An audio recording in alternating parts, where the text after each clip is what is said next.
नमस्कार. तुमचं स्वागत आहे मेजवानी बेत या चॅनलमध्ये. आज आपण पाहणार आहोत पॉपकॉर्न कसे बनवायचे.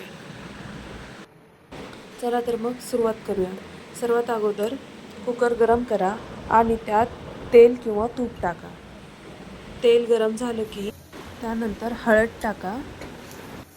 हळद टाकून झाल्यानंतर व्यवस्थित मिक्स करा.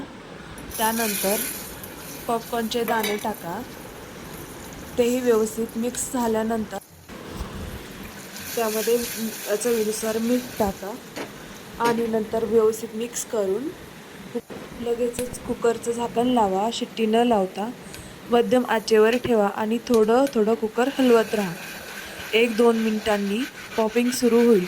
थांबवू नका, हलवत राहा. जेव्हा पॉपिंगचा आवाज कमी होतो तेव्हा गॅस बंद करा. कुकर 2 मिनिटं तसेच ठेवून द्या. मग झाकण उघडा. आता मीठ किंवा हवा असल्यास मसाला टाका आणि एकदम मिक्स करा. थंड झाल्यानंतर कुकरचं झाकण काढावं. पॉपकॉर्न रेडी आहे. अशा प्रकारे 2 मिनिटात अगदी सोप्या पद्धतीने पॉपकॉर्न घरच्या घरी तयार होते. रेसिपीचा व्हिडिओ आवडला असल्यास लाईक करा, शेअर करा आणि सबस्क्राईब करायला विसरू नका. धन्यवाद.